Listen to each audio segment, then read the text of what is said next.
বিসমিল্লাহির রহমানির রহিম। আসসালামু আলাইকুম বন্ধুরা, কেমন আছেন? আশা করি ভালো আছেন। আমিও ভালো আছি। দেশ এবং দেশের বাইরের থেকে যারাই আমার এই ভিডিও দেখতেছেন তাদেরকে আমার রান্নাঘরে স্বাগতম। আজকে দেখাবো আমি বেগুন আলু টমেটো দিয়ে পরোটার রেসিপি। আজকের রেসিপিটা অবশ্যই ফলো করবেন, তাহলে বুঝতে পারবেন যে কিভাবে আমি বেগুন আলু টমেটো দিয়ে পরোটাটা বানিয়ে নিয়েছি। প্রিয় বন্ধুরা, আমি একটা পরোটা ছিঁড়ে আপনাদেরকে দেখিয়ে দিচ্ছি যে কতটা বেগুন আলুর পুর ভর্তি এই পরোটাটার ভিতরে। এখন পর্যন্ত যারা একটা লাইক দিয়ে ভিডিওটা দেখা শুরু করেন নাই, প্লিজ একটা লাইক দিয়ে দেবেন। চলুন বন্ধুরা, দেখে নেওয়া যাক কি কি উপকরণ লাগতেছে আজকে পরোটার রেসিপিতে।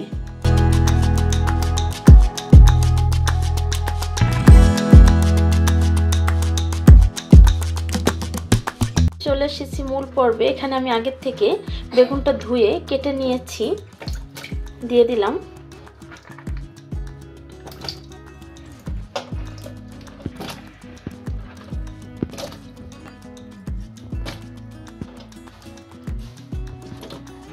এটা আমি সিদ্ধতে বসিয়ে দিয়েছি, সিদ্ধ পর্যন্ত অপেক্ষা করব। আলু পরোটার জন্য এখানে একটা বল নিয়েছি।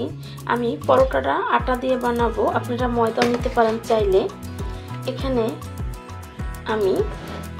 এখানে দিয়ে দিচ্ছি 1 বাটি গুঁড়া দুধ, তারপর দিয়ে দেব লবণ, স্বাদ অনুযায়ী লবণ, দিয়ে দিচ্ছি 1.5 টেবিল চামচ চিনি,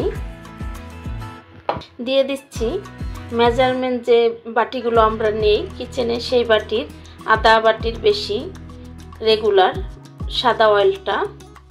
এটা এখন মাখিয়ে নেব। আর সব সময় যে কোনো পরোটা, সেটা ঝাল হোক আর মিষ্টি হোক, আমি সব সময় দুধ আর চিনিটা ব্যবহার করি, কারণ খেতেও টেস্ট লাগে।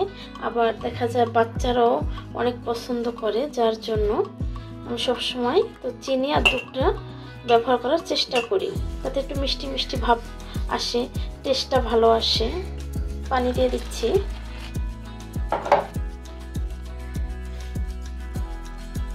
হয়ে গেছে, লেচিটা কেটে নেব।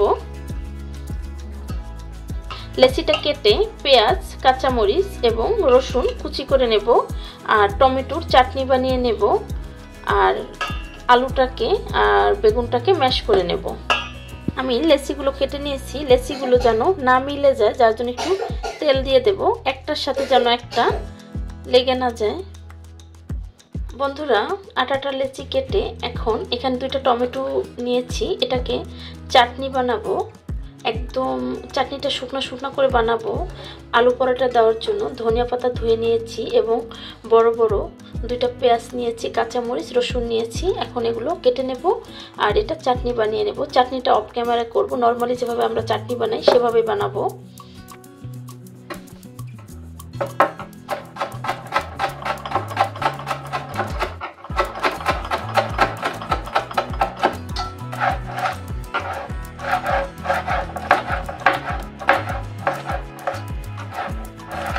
বন্ধুরা, এখানে ধনিয়া পাতা, পেঁয়াজ, রসুন কুচি, কাঁচামরিচ কুচি, লবণ 1 চা চামচ নিয়েছি, চিলি ফ্লেক্স নিয়েছি 1/2 চা চামচ নিয়েছি, গোলমরিচের গুঁড়া, ধনিয়ার গুঁড়া নিয়েছি 1/2 চা চামচ।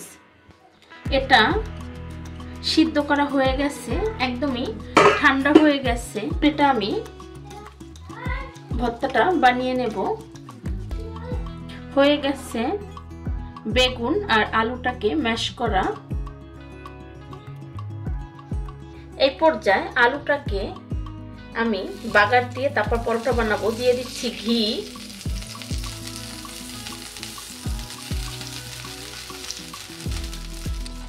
ঘিটা গলে গেছে। এই পর্যায়ে রসুন কুচিটা দিয়ে দেব। ঘিটা কিন্তু আমার হাতের যে শটটা রয়েছে সেটা পুড়ে যাচ্ছে অলরেডি।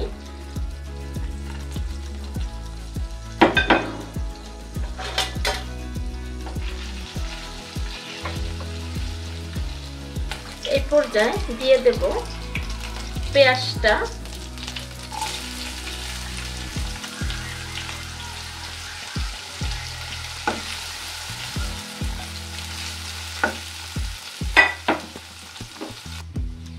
পেঁয়াজটা হয়ে গেছে, পেঁয়াজটা কিন্তু পুরোপুরি বেরেস্তা করব না। এই পর্যায়ে দিয়ে দেব কাঁচামরিচ,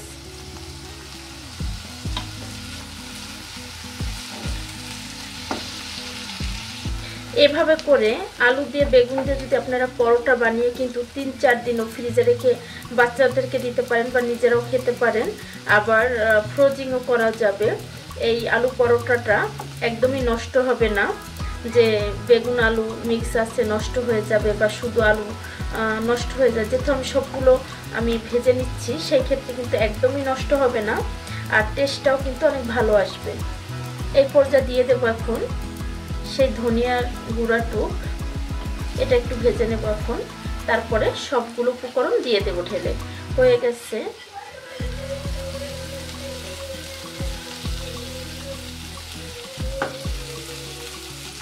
এখন আর একটু ভেজে নেব। হয়ে গেছে। এখন বেগুন আর আলু ম্যাশটা দিয়ে দেব।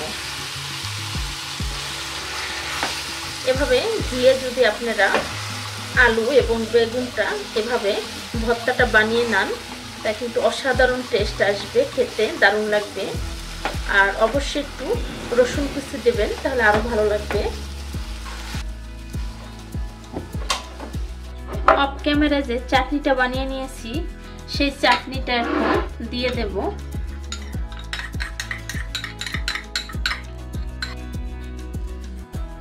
হয়ে গেছে। এখানে একটা লেচি নিয়ে নিয়েছি,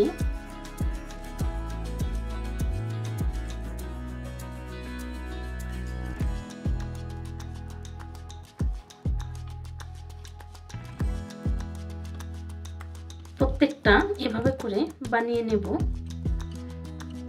আর একটা নিয়ে নিয়েছি।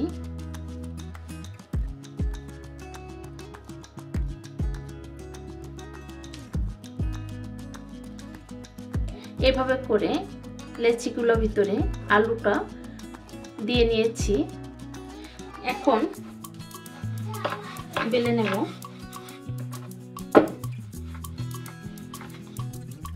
হয়ে গেছে পরোটাটা বেলা। আমি ঘিটা দিয়ে দিয়েছি, আর এটা অবশ্যই আলু পরোটাটা ঘি দিয়ে ভাজবেন। ঘিটা গলে গেছে। প্রত্যেকটা পরোটা আমি ঘি দিয়ে ভেজে নেব।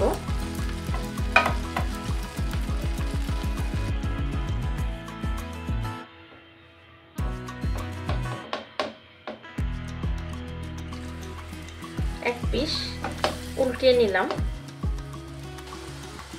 প্রিয় বন্ধুরা, এভাবে করে একবার হলো বাসায় ঘি দিয়ে বেগুন আলু এভাবে করে ম্যাশ করে অবশ্যই পরোটাটা বাসায় ট্রাই করবেন। এটা খেতে কিন্তু দুর্দান্ত টেস্ট আসে, কারণ আমি এটা প্রায় বানানো হয়, তাই আজকে আপনাদের সাথে শেয়ার করলাম। আমরা তো নর্মালি সবসময় আলু দিয়েই খাই। দেখতেই পাচ্ছেন পরোটাটা কিন্তু একদম ফুলে উঠছে।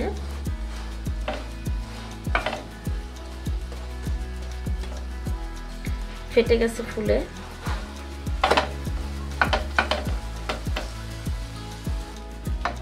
পরোটাটা উঠিয়ে নিচ্ছি। কতটা সুন্দর হয়েছে দেখতে পাচ্ছেন।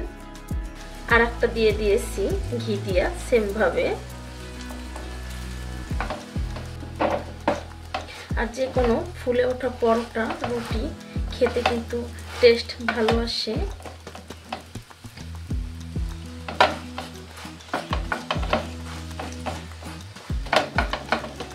প্রিয় বন্ধুরা, আমার রেসিপিগুলো আপনাদের কাছে কেমন লাগে অবশ্যই কমেন্টে জানাবেন। লাইক কমেন্ট শেয়ার করবেন, সাবস্ক্রাইব করে দিয়ে আমার পাশে থাকবেন। যে সমস্ত বন্ধুরা ফেসবুক থেকে দেখতেছেন তারা ফলো দিয়ে রাখবেন।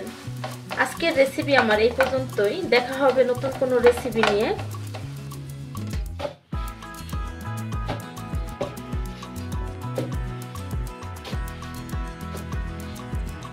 আল্লাহ হাফেজ।